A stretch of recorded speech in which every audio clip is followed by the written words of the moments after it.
fois les louer pour 3 000 par mois, des fois 6 000. Donc ça fait varier un peu les chiffres, mais on va dire à peu près 30K par mois de bénéfices. Comment est-ce que tu as eu ce déclic où tu te dis vas-y, maintenant je passe à l'action, j'achète mon premier bien? Mais j'avais pas du tout à cette époque-là la prétention de dire que je voulais investir dans l'IMO, gagner des millions d'euros ou ce genre de choses. Enfin, ça m'avait jamais traversé l'esprit en fin de compte.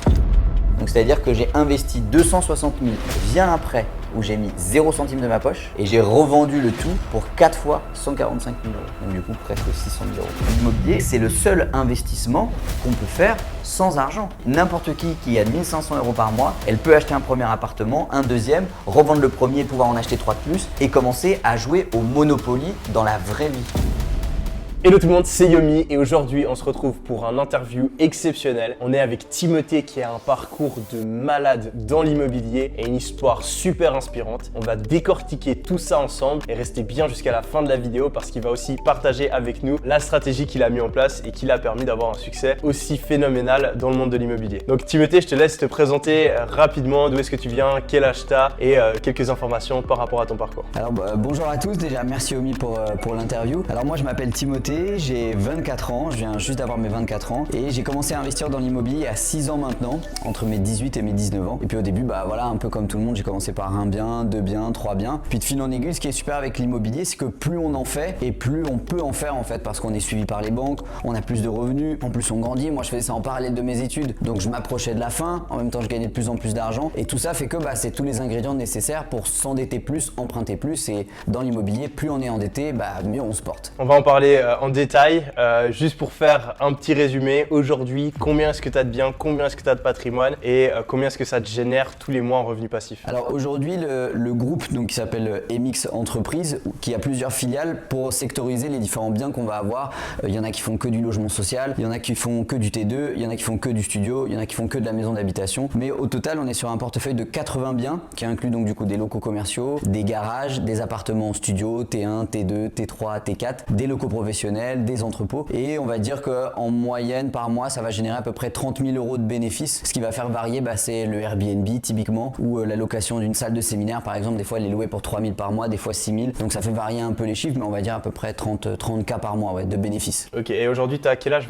24. 24 ans, ok. 24, ouais. Donc c'est assez dingue, surtout que t'es pas né avec ces biens immobiliers, t'as acheté la plupart alors que t'étais encore aux études sans emploi qui te ramène énormément d'argent pour pouvoir financer tout ça. Donc c'est vraiment un parcours qui est dingue et ce qui est ouf aussi c'est que tu t'es diversifié dans plein de domaines différents de l'immobilier. Ouais. On va commencer depuis le tout début. Quand est-ce que c'est pour la première fois que tu as remarqué que tu étais un petit peu différent, que tu avais une envie d'entreprendre, d'investir, à essayer de générer de l'argent d'une manière ou d'une autre? Alors je pense que c'est assez complexe comme histoire mais quand j'étais adolescent, je faisais beaucoup de danse. Moi je suis passionné de danse hip-hop et je faisais énormément de théâtre. J'étais au club théâtre de mon collège etc. comme beaucoup d'étudiants au collège en fait. Et un jour ma mère vient me voir dans ma chambre et elle me dit écoute Timothée, je t'ai inscrit à un casting pour faire un court métrage à la télé. Alors je la regarde avec des grands yeux, je lui dis mais maman, j'ai pas du tout envie de faire ça, j'étais en train de jouer à la console, comme tout adolescent de 14 ans, j'ai envie de jouer à la console. Et puis au final avec mes parents j'ai une éducation où c'est comme ça et t'as pas à choisir, donc du coup je l'ai fait. Et arrivé au casting,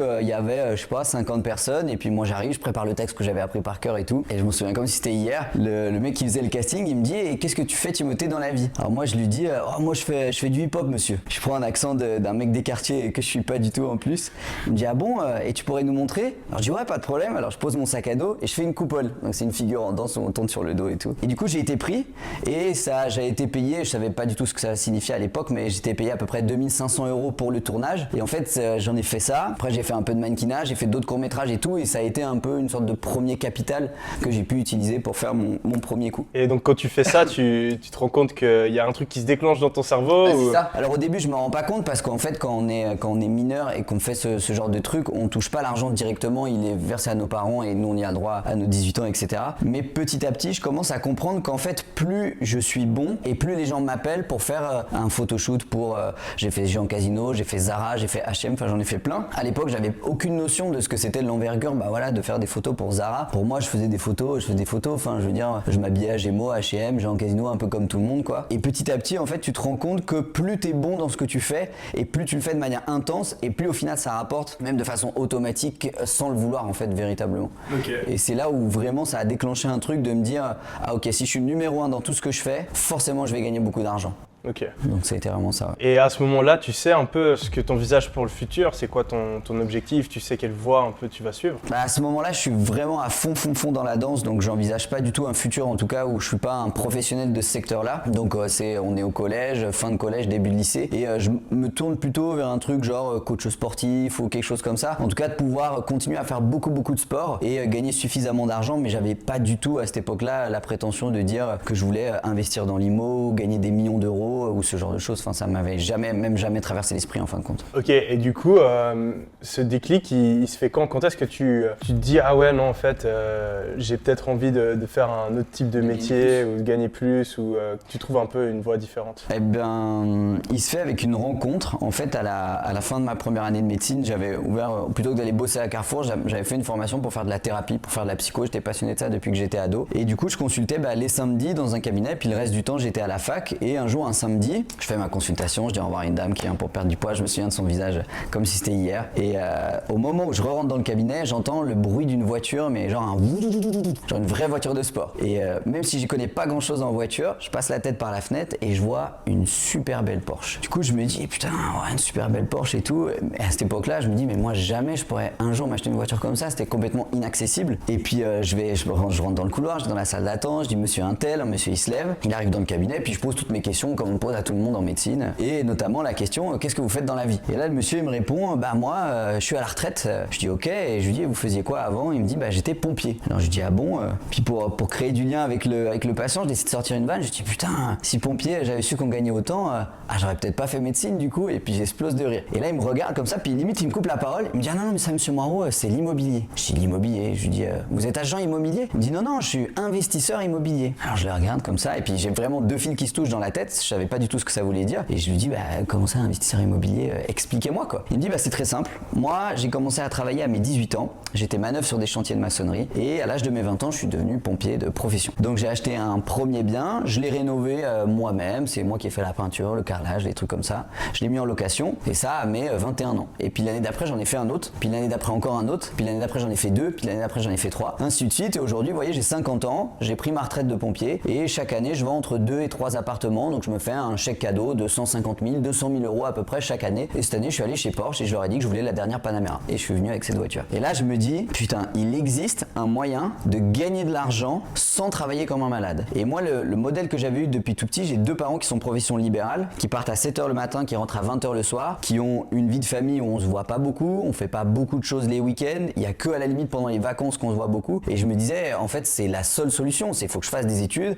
un métier qui rapporte, je travaille, et quand j'aurai peut-être 55 ans ou 60, je pourrais prendre ma retraite, et là je pourrais enfin profiter. Et là je me rends compte qu'il y a des gens qui prennent leur retraite déjà avant un médecin et qui gagnent plus d'argent qu'un médecin, et qui en plus travaillent beaucoup moins. Et là je me dis ok, il faut que je devienne un expert pour générer de l'argent sans avoir besoin de travailler. Et donc j'ai commencé à me renseigner sur l'IMO, lire mes premiers bouquins, faire mes premières formations en ligne. J'en ai acheté des dizaines et des dizaines, enfin toutes celles qui existaient sur YouTube à l'époque. Comme je gagnais un peu de sous avec mon cabinet de thérapie, tout était réinvesti dans les formations. Et puis après j'ai fait mon premier coup, puis le deuxième, le troisième, puis ça s'est enchaîné comme ça. Et donc du coup t'as passé combien de temps à te renseigner, et pendant cette période tu faisais quoi? Tu faisais juste regarder des formations, lire des livres, et tu cherchais un bien? Combien de temps t'as mis à passer à l'action, et qu'est-ce qui t'a en fait poussé à vraiment faire le pas et me dire voilà ok, j'ai peut-être un peu peur, je sais pas, comment tu te sentais à ce moment-là aussi? Est-ce que t'étais confiant, et comment est-ce que t'as eu ce déclic où tu te dis vas-y, maintenant je passe à l'action, j'achète mon premier bien? Alors j'étais assez confiant parce que j'ai eu la chance avec ce patient d'avoir un bon contact, et je me suis même permis a posteriori de la consultation de lui envoyer un SMS. Je l'ai même invité au restaurant pour que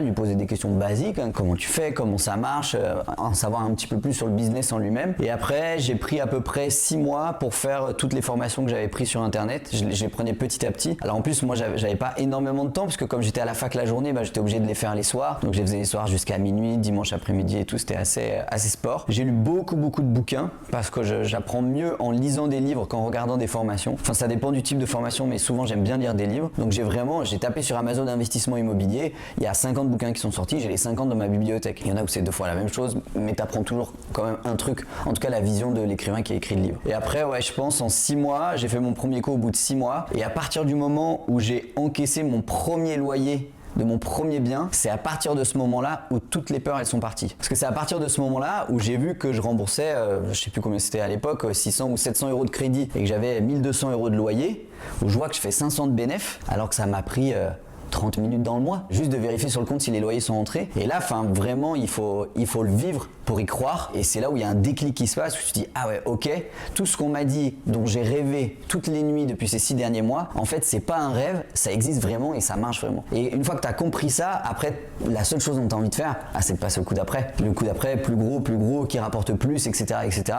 Et ensuite, la machine, elle est lancée et après, ça se fait en fait tout seul quelque part. C'est vraiment ce déclic-là qui déclenche tout le reste. Donc tu réalises ces premières opérations, est-ce que tu arrives à nous en prendre une en exemple et nous expliquer un petit peu comment est-ce que tu as trouvé le bien, combien est-ce qu'il a coûté, quelle rentabilité tu as obtenue et comment est-ce que tu as pu convaincre la banque pour le financement? Ouais, une de mes premières opérations qui je pense est quasi accessible à tout le monde, en tout cas à tous ceux qui vont regarder cette vidéo. C'est un appartement, un T2, on est en province. Moi j'ai toujours investi que en province parce que j'habite en province et que les grandes villes c'est un marché que je connais peu et qu'en plus où les rendements sont plus faibles, en tout cas d'un point de vue rendement, rentabilité, cash flow qu'on engage tous les mois et il y a besoin de beaucoup plus de capitaux pour pouvoir investir. Donc j'opte sur ce type de stratégie, pas très loin de chez moi, dans la ville où j'ai grandi. Un appartement, je l'ai payé 45 000 € à l'époque et j'ai rajouté à peu près 15 000 € de travaux. Donc ça m'a fait une enveloppe totale avec les frais d'environ 65 000 €, parce que les frais égalent à 8% à peu près du prix du bien. Premier achat, un de mes premiers achats à l'époque et je rénove l'appartement, je le mets en location, je devais avoir 320 € de crédit je crois, 300 € de crédit, quelque chose comme ça. J'encaisse 600 de loyer, ce qui veut dire que chaque mois je suis à peu près à 250 de cash flow une fois que j'ai payé les charges, une partie de la taxe foncière, etc. Et c'est un bien que j'ai payé moins de 100 000 €. Donc factuellement, n'importe quelle personne qui aujourd'hui gagne entre 1200 et 1500 € par mois, sauf si bien sûr elle a des crédits conso parce qu'elle a voulu acheter une grosse voiture, une grosse montre, des grosses vacances ou des choses comme ça, mais n'importe qui aujourd'hui peut acheter un appartement à 70 000 € en province, le louer et en tirer du bénéfice pour engranger du cash flow tous les mois. Mais ce qui veut dire,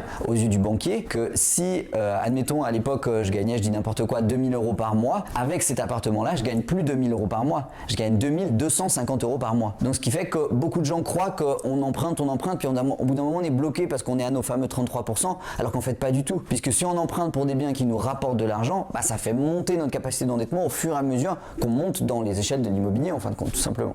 Ok. Et du coup ce bien, tu l'as trouvé comment est-ce que tu as su que c'était une bonne affaire? Puis comment est-ce que tu as réussi à convaincre la banque? Alors au début, je pense comme beaucoup de personnes qui commencent dans l'immobilier, on n'est pas vraiment sûr que c'est une bonne affaire. D'autant plus qu'au début c'était un de mes premiers, donc j'avais pas encore la méthodologie que j'ai aujourd'hui et tout pour analyser les bonnes affaires, etc.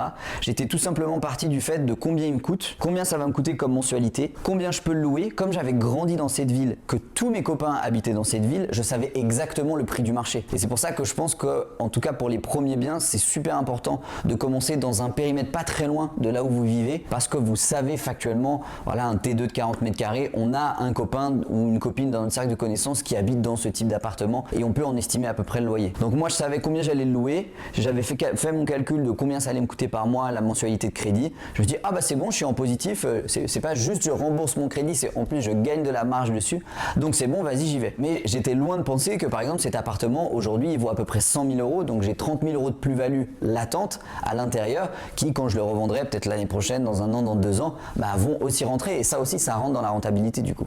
Ouais, donc si je comprends bien en fait, tu sais que de toute façon tu peux pas vraiment perdre de l'argent parce que avant même d'acheter le bien, tu sais combien il va te rapporter en loyer. Donc de par tes connaissances, etc. Mais je pense que tu peux aussi facilement le trouver sur Internet. Tout à fait. Et ensuite, tu peux estimer le prix, les différentes charges que tu vas avoir. Et si tu es en cash flow positif, donc que tu gagnes plus d'argent que tu dépenses, factuellement, tu vas gagner de l'argent. Et c'est ça. Surtout qu'à cette époque-là, même si je savais ce que c'était la rentabilité, j'étais pas trop mauvais en maths, donc je savais faire une multiplication, etc. Mais je veux dire, entre du 8, du 10, du 12, du 15, j'avais aucune idée de qu'est-ce qui était ultra performant, qu'est-ce qui était moyennement performant et qu'est-ce qui était une rentabilité insatisfaisante. Moi, le seul calcul que j'avais fait à l'époque, c'est combien ça me coûte, combien ça me rapporte, quel est le delta. Moi je vois que j'encaisse 200 balles par mois grâce à cet appart là, ok, feu banco, j'y vais, et à ce moment là j'ai pu directement aller voir la banque et puis faire les dossiers quoi. Donc toi ton conseil pour quelqu'un qui veut faire sa première opération, c'est vraiment de trouver un bien qui est en cash flow positif et après au-delà de ça pas vraiment trop se prendre la tête et réaliser ce premier achat, ou il y a d'autres points qu'il devrait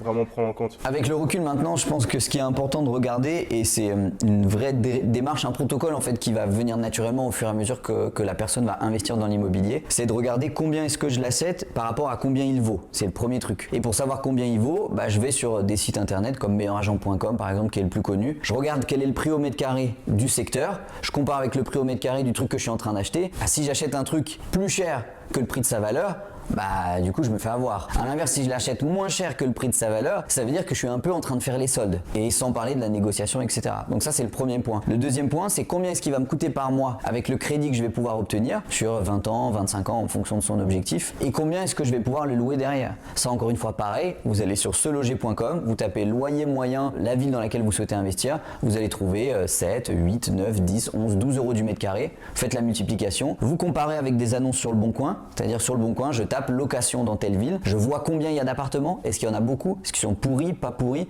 et combien ils se louent, et en fonction de ça, bah, je vais en calculer en fin de compte mon cash flow, et le cash flow, c'est ce que j'encaisse tous les mois, donc c'est mon bénéfice indirectement, c'est ma trésorerie positive. Et à partir du moment où le cash flow est positif, bah, ça veut déjà dire que la banque, elle va vouloir suivre beaucoup plus facilement. Ok, donc dès le moment où tu as un cash flow positif, c'est assez facile de convaincre le banquier, ou il y a d'autres points auxquels il faut faire attention? Alors il y a plusieurs points. Ce qui va convaincre le banquier au-delà de la personne, c'est le projet au global. C'est quel est votre objectif, pourquoi est-ce que vous souhaitez investir et combien ça rapporte. Mais aujourd'hui, il faut savoir que 90% des banquiers, ils y connaissent rien à l'investissement IMO. Moi, ça m'est arrivé d'apporter des dossiers dans des banques où je leur dis, bah voilà, je suis à 20% de rentabilité nette, où le banquier me dit, ah non, ça monsieur Moreau, c'est pas possible. Je dis, regardez, voilà mon business plan, les calculs sont là, faites le calcul par vous-même. Alors en plus, maintenant, moi, je demande tout le temps des certificats à des agents immobiliers qui certifient que je peux louer tel appartement à tel prix. Et comme ça, la banque, là, elle se dit, putain, le mec, il a trouvé un truc qui lui coûte 500 balles par mois, il a 1500 de loyer, c'est-à-dire qu'il encaisse 1000 euros par mois, c'est-à-dire la moitié de mon salaire. Et sauf que lui, il va pas travailler, mais moi, je vais faire la moitié de 40 heures par semaine. Donc à ce moment-là, il y a aussi une démarche de se dire, il faut à la fois que ce soit présentable au banquier, donc il faut savoir le présenter, il faut savoir tout simplement lui expliquer les chiffres, et pour ça il faut les maîtriser, donc il faut avoir fait le calcul par soi-même. Et une fois que ça c'est fait, il faut se dire que l'ordinateur dans la banque, il va refaire la même chose que ce qu'on vient de faire. L'ordinateur de la banque, il regarde combien est-ce que ça vaut sur le marché, combien est-ce que mon client veut l'acheter, combien est-ce qu'il peut se louer d'après le diagnostic immobilier ou je sais pas quoi, ou le truc de l'agent immobilier, combien est-ce que ça va lui coûter en crédit s'il fait un crédit sur 20 ans comme il le souhaite. L'ordinateur il fait tout ce calcul, il voit si vous êtes en positif, en négatif, et à ce moment-là, c'est ça qui dit si vous suivez ou pas. Parce que factuellement, le banquier, il veut tout le temps suivre. En fait, c'est pas le banquier qui veut pas suivre la plupart du temps. C'est l'ordinateur qui bloque et c'est la direction nationale de la banque qui dit non, là, le taux de rendement est pas assez élevé. Mais il faut savoir qu'aujourd'hui, dans une banque classique, les taux de rendement des placements que peut vous proposer une banque tournent entre 4 et 5% pour les plus risqués. Donc, quand vous apportez un bien IMO à plus de 10%, la banque, c'est du pain béni pour elle. Elle préfère largement investir sur votre tête plutôt que de vous faire investir sur ses placements à 4-5%. Même si factuellement, elle gagnerait plus d'argent parce qu'elle, elle prend de la marge là-dessus. Mais en termes de sécurité, parce que la banque, elle est là pour gérer du risque, c'est beaucoup moins risqué de financer un bien IMO, qu'en plus c'est de la pierre, donc il va jamais disparaître, pour une opération à 12% de renta à un mec qui va gagner 200 euros de plus par mois, qu'un autre placement pour une résidence principale qui rapporte rien. Ouais, donc si je comprends bien, en fait, le banquier, il faut vraiment le voir comme un ami, comme quelqu'un qui a envie de te prêter l'argent. Il faut juste lui donner en fait un projet qui tient la route et qui va lui permettre en fait de donner son financement, quoi. C'est ça. En fait, il faut vraiment le voir comme le partenaire principal de l'investisseur immobilier. C'est-à-dire que sans la banque, investir dans l'immobilier, ça vaut beaucoup moins le coup qu'avec la banque. Parce que comme aujourd'hui, l'argent est quasi gratuit et malgré l'inflation qu'on a en ce moment et tout ça, il est quand même encore pas très cher. D'autant plus que dans l'immobilier, il faut savoir qu'on a un certain nombre de montages qui nous permettent de déduire le taux d'intérêt. Donc on peut tout à fait, moi si je pouvais, j'emprunterais à 3, 4 ou 5%. Si je pouvais faire 2 fois plus de prêts et que je les ferais à 4%, je les ferais largement les yeux fermés et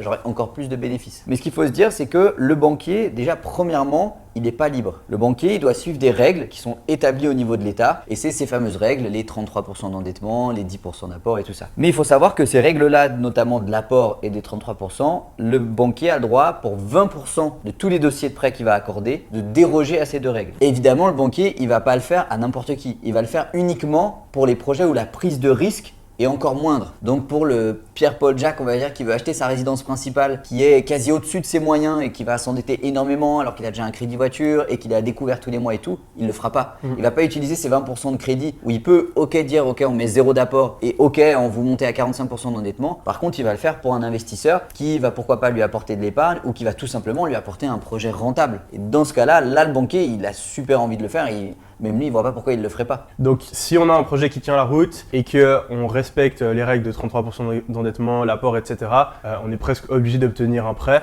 Exact. Et après, si on veut aller déroger à ces règles, là, il faut essayer d'avoir des arguments ou une situation qui donne encore plus envie au banquier d'avancer. Donc dans tous les cas, même une personne lambda, parce que je sais qu'il y a plein de personnes qui doivent le penser, ok, c'est pas à cause d'une certaine couleur de peau ou parce qu'on n'a pas un certain diplôme qu'on va pas pouvoir faire de l'immobilier. Non, pas du tout. Moi, quand j'ai commencé l'immobilier, j'étais auto-entrepreneur. Alors, il y a beaucoup d'auto-entrepreneurs qui pensent que parce qu'ils ont ce statut-là, ils ne peuvent pas emprunter. C'est complètement faux. Simplement, on attendra plus de revenus de l'auto-entrepreneur que d'un salarié. Pourquoi? Parce que le risque, encore une fois, c'est de la gestion de risque. Un auto-entrepreneur qui demain, je dis n'importe quoi, il donne des cours de danse, il se blesse, il gagne plus d'argent. Un salarié demain, il donne des cours de danse dans un conservatoire de danse, il se blesse, il est en arrêt maladie, il continue à gagner de l'argent. Et le banquier, en fait, c'est la seule chose qu'il va regarder. C'est ni une question de ça lui réussit pas, parce qu'il a telle couleur de peau. Le banquier, il s'en fout complètement. Lui, il faut bien se dire qu'il gagne de l'argent en faisant ça. Donc lui, il a tout intérêt à en faire le plus possible. Alors une autre astuce qui est un petit peu plus, on va dire, une stratégie avancée, c'est que les outils d'analyse pour les fameux 33% sont pas les mêmes en fonction de si on est un particulier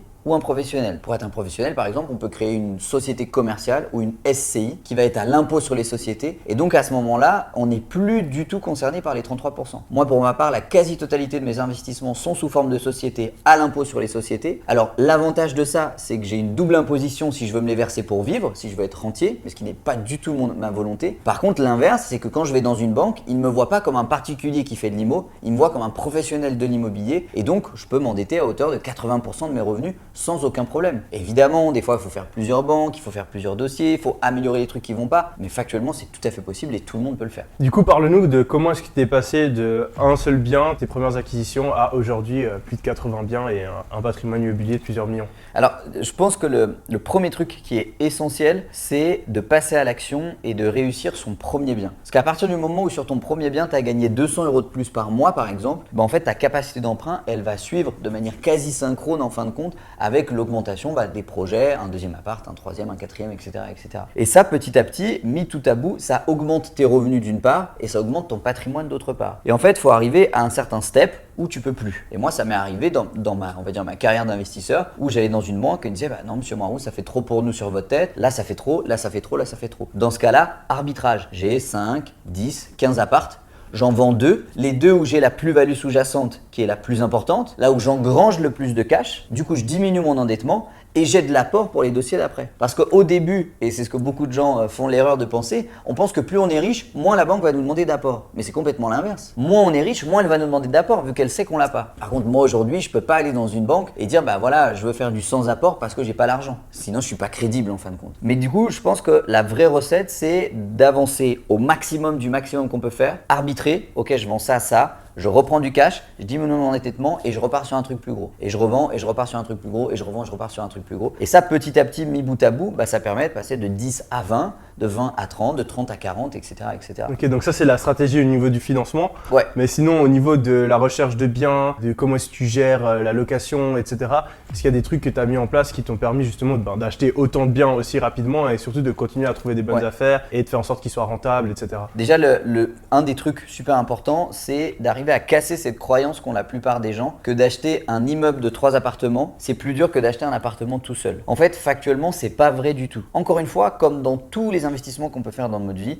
c'est une question de balance bénéfice-risque. Sauf que le risque sur un immeuble de rapport avec 3 appartes, il est divisé en 3. Alors que le risque sur un appartement que j'achète tout seul, qui est peut-être 2 fois moins cher, il repose quand même que sur un seul loyer. Moi, un immeuble de rapport où il y a 3 appartes dedans, même s'il y a un locataire qui s'en va et j'ai de la carence locative ou qui paye pas pour une raison X ou Y, ce qui en plus statistiquement n'arrive quasiment jamais, j'ai quand même les 2 autres loyers qui vont compenser et qui font que je suis pas obligé de remettre au bout chaque mois pour payer mon crédit. Si j'achète qu'un seul appart et que fruit du hasard, je tombe sur le 2% de cas dans lesquels ça se passe pas bien, du coup je suis obligé de payer mon crédit moi-même, chose que j'avais pas prévue et j'ai peut-être pas les moyens. Donc vraiment, pour passer au step d'après, il faut pas avoir peur d'acheter gros, parce qu'en fait plus c'est gros, plus il y a de l'eau, plus il y a de loyer, plus c'est sécurisé. On pourrait croire que plus le montant est grand, plus le risque est grand, mais en fait pas du tout. Parce que plus le montant est grand, plus on a de l'eau, donc plus la totalité de crédit que je dois rembourser, elle repose sur le locataire du premier étage et du deuxième et du troisième, et puis les garages que j'ai en bas, etc., etc. Donc c'est beaucoup plus safe de le faire dans ce sens-là. Ça c'est le premier truc, déjà la première croyance à casser. La deuxième, c'est d'aller s'attaquer à un marché un peu secret, on va dire réservé aux marchands de biens, qu'on appelle le off-market. C'est des biens immobiliers qui se vendent tous les jours. Ils se vendent à prix cassé et personne y a accès, en tout cas aucun particulier y a accès, parce que les marchands de biens et les investisseurs immobiliers aguerris du secteur vont vraiment batailler pour avoir ce type de biens. C'est des biens qui peuvent être affichés à 100 000 € alors qu'ils en valent 200 000. C'est-à-dire qu'un marchand de biens, il achète, il fait 10 000 balles de travaux, il revend, il gagne 90 000 euros en moins de 3 mois. Et ça, c'est grâce au off-market des biens qui vont être mis à la vente pour des propriétaires qui ont besoin d'argent. Il faut qu'ils vendent vite, ça peut être une succession, ça peut être un divorce, ça peut être un commerçant qui est dans le besoin, qui est obligé de se séparer d'un local. Et tout ce genre de choses, ça ne vient pas dans les agences parce que c'est ce truc-là que les marchands de biens vont venir grignoter avant même que ça arrive soit sur le Bon Coin, soit sur Ce Loger ou soit dans les agences. Et c'est là où je pense qu'on fait les meilleurs coups. Moi, j'ai fait un coup comme ça qui a été complètement off-market, une salle de sport, que je rachète un plateau commercial. La salle de sport était vide, elle avait fait faillite. Le mec qui vendait cette salle de sport avait besoin d'argent, donc il avait besoin de vendre vite. Donc je le rassure, etc. sur mon profil. Et c'est un projet qui m'a coûté à peu près 125 000 euros d'acquisition, 125 000 euros de travaux. Donc 250 000 au total, plus les frais d'acquisition, ça m'a fait une enveloppe que j'ai empruntée de 260 000 euros. Donc 260 000 euros sur 15 ans ici. Ce plateau commercial, je l'ai divisé en 4 appartements. Au final, 260 000 divisé par 4, ça fait à peu près, on va dire, soit entre 60 et 65 000 euros en coût de revient pour chaque appartement. Chaque appartement, j'en ai revendu déjà un sur les 4, se revend à peu près 150 000 euros. Ça veut dire que sur chaque appart, je fais quasi 100 000 euros de plus-value.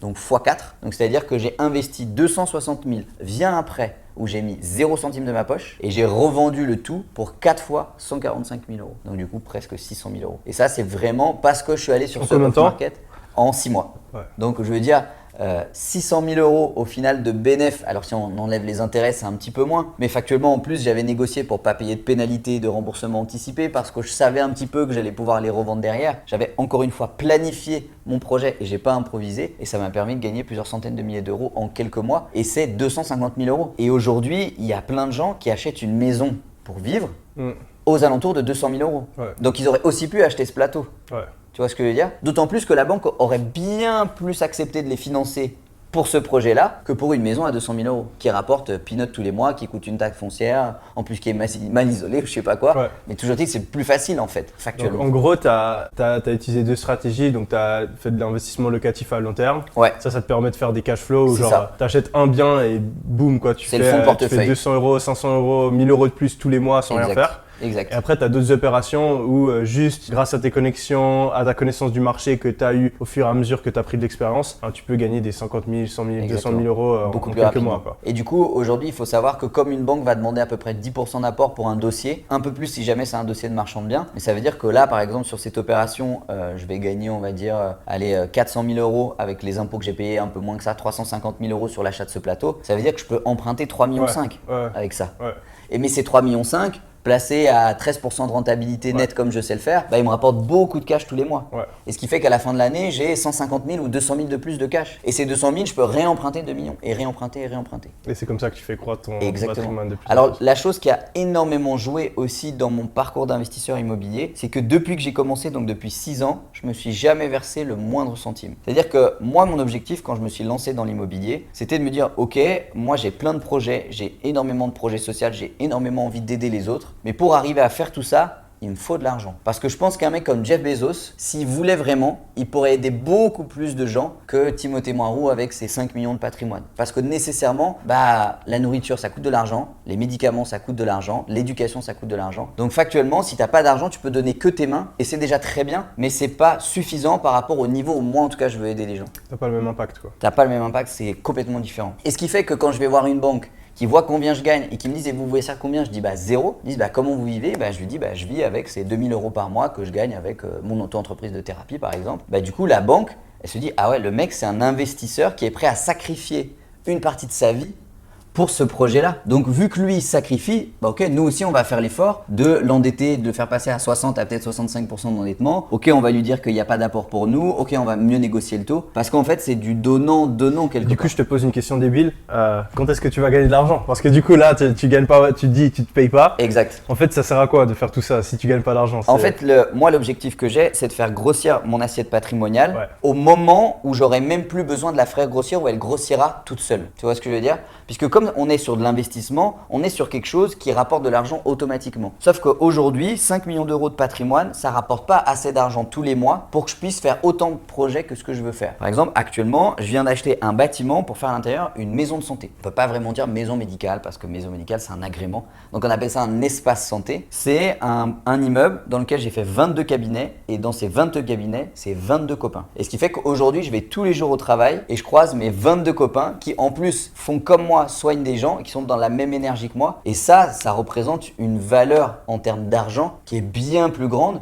que les 10 000 balles par mois que j'aurais pu me verser de salaire. Pour moi en tout cas. Et mon plaisir, il est plus là-dedans que de me dire qu'avec plus d'argent que je me verserais tous les mois, j'aurais une plus jolie montre ou une plus jolie chemise. C'est pas forcément au final ce qui me fait le plus kiffer. Donc t'as pas une envie pressante de dépenser maintenant, mais après tu sais que au final tout cet argent que tu laisses et qui te permettent de faire croître ton patrimoine, ça te permet, je sais pas, quand tu as 30, 40 ans, si tu as envie de tout vendre à un moment, exact. Eh ben, tu peux sortir plusieurs millions d'un seul coup et partir à la retraite, etc. Oui. Donc, en fait, c'est juste de l'argent que tu décides de ne pas utiliser maintenant, qui n'est pas sur ton compte en banque pour l'instant, mais tu sais qu'à n'importe quel moment, eh ben, en fait, tu peux le convertir et après faire ce que tu veux avec. Exactement. Et c'est surtout qu'actuellement, comme je ne me le verse pas, il fait des bébés tous les mois. Ouais. Vu que tous les mois, je peux aller dans une banque et dire, bah, écoutez, j'ai 30 000 euros de plus sur mon compte ce mois-ci. Ouais. Évidemment, c'est le compte de l'entreprise, mais factuellement, ça revient au même vu que c'est l'entreprise qui emprunte du coup. Et c'est moi, je suis caution des emprunts à titre personnel, mais c'est une caution qui a même pas de valeur en fin de compte, vu que moi, actuellement, aujourd'hui, je ne paye pas d'impôt sur le revenu. Alors que pourtant, j'ai 5 millions d'euros de patrimoine. Mais parce que je décide de ne pas me les verser, parce que j'en ai factuellement pas besoin pour vivre. Par contre, demain,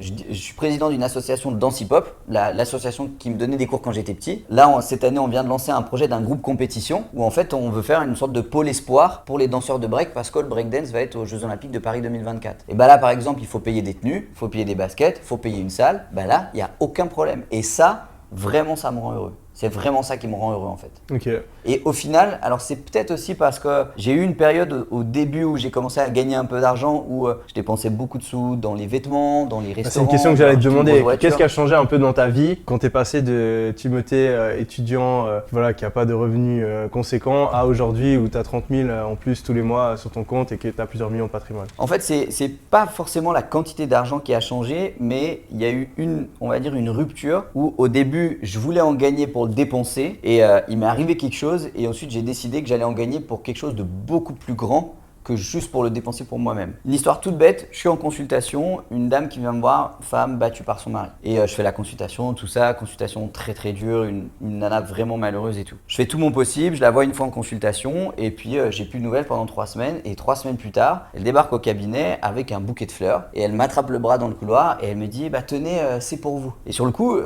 vraiment même c'était un peu irrespectueux, j'arrivais même pas à resituer cette patiente où est-ce que je l'avais vue parce que comme j'en vois plein toutes les semaines, elle me dit c'est pour vous parce que en fait vous avez changé ma vie. Et à ce moment-là, c'est je pense le truc qui arrive à tous les soignants en fin de compte au moins une fois dans leur vie, tu te dis que tu es capable de faire beaucoup plus avec ça, soit avec une compétence qui peut être de soigner les gens ou qui peut être de les aider à créer un business pour gagner 100 euros de plus par mois, 1000 euros de plus par mois, monter une boutique e-commerce ou tout simplement les aider à investir dans l'immobilier. Et je pense qu'à partir du moment où tu as pris conscience que tu avais ce pouvoir, en fait ça devient comme une drogue en fait. Et ce qui fait qu'aujourd'hui les projets que j'ai envie de faire, j'ai envie qu'ils servent à quelque chose pour une cause qui est plus grande que juste mon quotidien on va dire. Okay. Donc c'est vraiment ça, et c'est pour ça du coup que je décide de ne pas me servir dedans, même si la boîte elle va payer ma bagnole, elle va payer mes restos, elle va payer mes costumes, elle va payer ceci. Donc elle améliore mon quotidien factuellement. Mais je pourrais l'améliorer plus, mais je préfère améliorer celui des gens que j'aime autour de moi parce que c'est beaucoup plus vibrant et stimulant pour moi. Ok.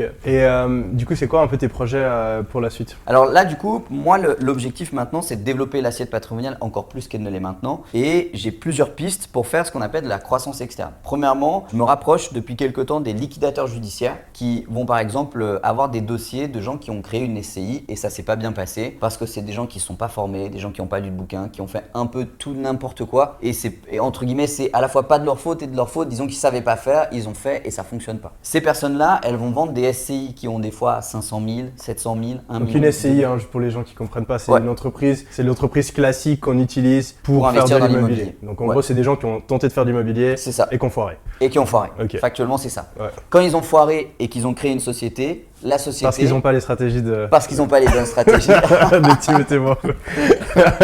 Et bah du coup, cette société-là, elle est tellement endettée et elle rapporte tellement rien que c'est un liquidateur judiciaire qui prend le dossier et qui essaye de sauver les meubles et de rembourser les crédits qu'on peut rembourser. Du coup, il vend la SCI à perte, parfois même à l'euro symbolique, pour quelqu'un qui accepte de reprendre toutes les dettes et en échange, les personnes, elles se libèrent de leurs dettes. C'est exactement la stratégie de Bernard Tapie. Racheter une boîte à l'euro symbolique qui va pas bien, de la remettre sur les rails et ensuite de la revendre et de scaler. Et moi, c'est exactement ce que je suis en train de faire en ce moment, de racheter des parts de SCPI, voire des SCI, complètes, qui vont pas bien. Moi, j'apporte ma connaissance, ma manière de gérer, mon côté commercial, mes capitaux, le cash que j'ai, pour rénover un appart et je peux le louer, pour transformer un plateau commercial en appartement et du coup, je peux mieux le louer. Et j'améliore le bien au total, mais ça me permet d'acheter parfois 1 million d'euros de patrimoine à 1 euro. Alors, je rachète la dette, mais factuellement, j'achète quand même de l'immobilier pour 1 euro. Tu vois ce que je veux dire? Ok. Et d'autres projets Ouais, ça c'est le premier projet. Le deuxième projet, c'est de s'associer avec d'autres personnes qui ont des capitaux, qui veulent les investir dans l'immobilier, mais qui n'ont pas forcément le temps de s'en occuper. Et donc j'ai 2-3, par exemple, connaissances que j'ai rencontrées dans des séminaires, des forums ou quoi, des gens qui ont des sous, qui veulent les placer,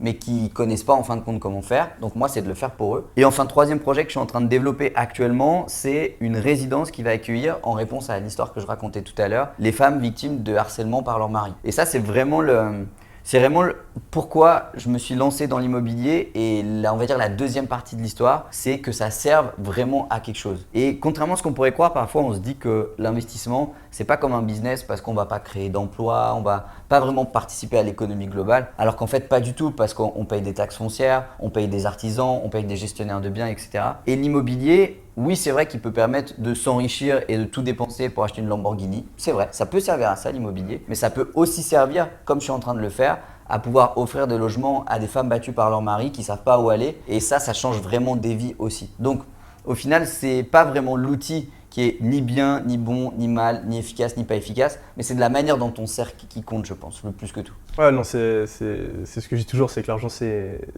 pas une fin, c'est un moyen. Exactement. Tu peux faire énormément de mal avec de l'argent, tu peux faire énormément de bien. Tu peux utiliser l'argent pour toi, tu peux l'utiliser pour des autres personnes. Donc il y a plein de manières de dépenser son argent et à chacun de décider comment il le fait. Mais je pense que dans tous les cas, essayer de gagner plus, c'est quelque chose de positif. Tout à fait. Et voilà, ensuite après, à chacun de décider comment il gère son argent et comment il le dépense. Alors c'est pas facile parce que aujourd'hui, notamment en France, peut-être plus qu'ailleurs, on vit dans une société où on n'est pas du tout dans un esprit de performance et d'excellence. C'est-à-dire qu'aujourd'hui, et du coup il me semble que c'était ton cas, un mec à l'école qui dit moi mon but c'est d'être le premier de la classe en sport, le premier de la classe en maths, le premier de la classe en physique, parce que c'est ça qui me fait kiffer. C'est typiquement celui qu'on va montrer du doigt, on va dire qu'il est égocentrique, qu'il est narcissique, qu'il n'a pas de cœur, alors qu'en fait ça a rien à voir. Et si jamais on donnait la possibilité à beaucoup plus de gens au lycée par exemple ou au collège de leur dire mais tu sais, tu es capable de faire tout ce que tu as envie de faire à partir du moment où tu appliques les bonnes méthodes. Parce que je suis persuadé que tout peut être enseigné ou appris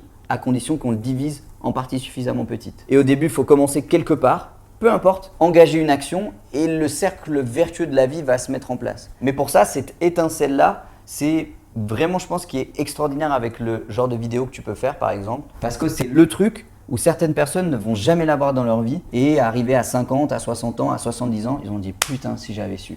Ouais. Et du coup, s'il y a des gens qui nous regardent aujourd'hui et qui ont justement eu cette étincelle en entendant ton parcours et qui se disent « Ok, j'ai envie de me lancer dans l'immobilier, je vais passer à l'action », est-ce que tu aurais quelques conseils pour eux? Conseils, je pense que le plus important quand on se lance dans l'immobilier, et en fait c'est quand on se lance dans n'importe quoi dans la vie au final, c'est d'avoir le bon état d'esprit. Et il faut savoir qu'aujourd'hui, le cerveau humain, et c'est un sujet qui me passionne en plus, il est la somme des 5 personnes qu'on fréquente le plus. C'est-à-dire que si aujourd'hui, vous vivez ou en tout cas votre vie se passe dans un environnement qui vous tire vers le bas, en tout cas à l'opposé de là où vous avez envie d'aller, sans parler de haut, de bas, de bien et de mal, parce que ça c'est une question personnelle, ça ne pourra pas marcher. Et moi je sais que pour le coup, je suis un pur produit YouTube. Moi j'ai appris l'immobilier sur YouTube, j'ai appris la bourse sur YouTube, j'ai appris la médecine sur YouTube, puisque la majorité des cours de médecine que j'ai appris dans ma vie, je les ai compris en regardant des vidéos sur YouTube. Donc moi, j'ai l'intime conviction et j'estime être la preuve vivante que en fait, tout ça, c'est pas des conneries. Ça marche vraiment. Et donc, il faut avoir cet état d'esprit de se dire, ok, parfois, il faut que j'arrive à changer d'environnement, à me créer mon environnement à moi propice à ce que je veux faire dans la vie. Et YouTube peut servir à ça. Je pense que les réseaux sociaux peuvent servir à ça aussi. Et c'est un côté très positif des réseaux sociaux parce que ça permet d'aller écouter des gens, de modéliser des gens qu'il y a 50 ans en arrière, tu n'aurais jamais eu une chance sur 1 milliard de les croiser. Et aujourd'hui, tu peux parler avec eux, discuter avec eux, comme tu peux le faire au moyen d'une formation en ligne par exemple, ou tout simplement d'un live sur Instagram ou un truc sur TikTok. Et ça, c'est une chance qu'on a aujourd'hui, en tout cas ma génération, qui est pour moi, enfin qui décuple les possibilités à 300% quoi. Ok, et c'est à deux, trois autres points pour quelqu'un qui se lancerait maintenant? Pour quelqu'un qui se lançait dans l'immobilier, visez grand. Acheter un immeuble, c'est pas plus dur que d'acheter un appartement. Plus on fait de bien, plus ça marche, parce que plus on gagne. Et plus on gagne, plus ça rapporte, et plus ça rapporte, plus on peut emprunter. Donc le top du top, c'est de commencer le plus tôt possible. Et même si aujourd'hui, il y a des personnes qui vont regarder cette vidéo qui ont peut-être 35, 40, 45, 50, 55, 60 ans, il n'est jamais trop tard pour investir dans l'immobilier. Évidemment, il y a des stratégies à peaufiner. Peut-être qu'il faudra s'associer avec quelqu'un de plus jeune. Peut-être qu'il y aura besoin d'un petit peu plus d'apport, un peu d'épargne ou quelque chose d'un petit peu plus petit ou d'un peu plus gros. Mais il y a forcément un moyen de commencer dans l'immobilier. D'autant plus que l'immobilier, et il faut le savoir, et c'est le truc qui est, moi je trouve extraordinaire, c'est que c'est le seul investissement qu'on peut faire sans argent. Aujourd'hui, tu veux investir en bourse, si tu n'as pas d'argent, tu peux pas. Tu veux investir dans les cryptos, si tu n'as pas d'argent, tu peux pas. Si tu veux investir dans le capital risque, acheter des parts de start-up, si tu n'as pas d'argent, tu peux pas. Alors que l'immobilier aujourd'hui, n'importe qui gagne 1 500 € par mois, elle peut acheter un premier appartement, un deuxième, revendre le premier, pouvoir en acheter 3 de plus et commencer à jouer au Monopoly dans la vraie vie. Et ça, vraiment, c'est une chance que je pense que nos parents n'avaient pas à notre époque et qu'aujourd'hui, on a tous. Parce qu'on a tous un téléphone portable et une connexion Internet. Ok, et du coup, est-ce que tu aurais une espèce de marche à suivre, vraiment étape par étape, Ouais. où tu peux vraiment montrer, en partant de zéro, à quelqu'un comment acheter son premier bien dans l'immobilier? Je te coupe, cette marche à suivre, on l'a faite, on l'a faite ensemble. J'ai pris Timothée, j'ai parlé avec lui, on a mis plusieurs dizaines d'heures, plusieurs jours, afin justement de vous créer une vidéo ultra complète et vraiment concrète, Ouais. où on explique vraiment comment acheter son premier bien, comment faire ses premiers investissements dans l'immobilier. Et le plus simple, c'est que vous ayez la regarder directement plutôt que Ouais, d'en carrément. reparler ici. Donc allez dans la description, on le mettra juste en dessous, c'est complètement gratuit, hein. Vous avez juste à cliquer sur le lien.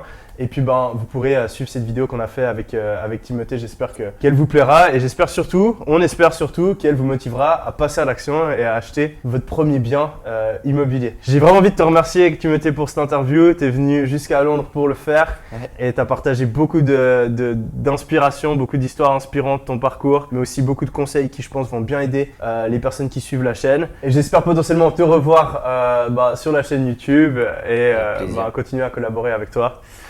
Merci Timothée et on vous souhaite vraiment un super visionnage. On espère que vous allez aller regarder cette vidéo qu'on vous a faite sur l'investissement immobilier. C'était Yomi et Timothée. Allez, ciao! Qu'un autre placement pour une résidence principale qui rapporte rien.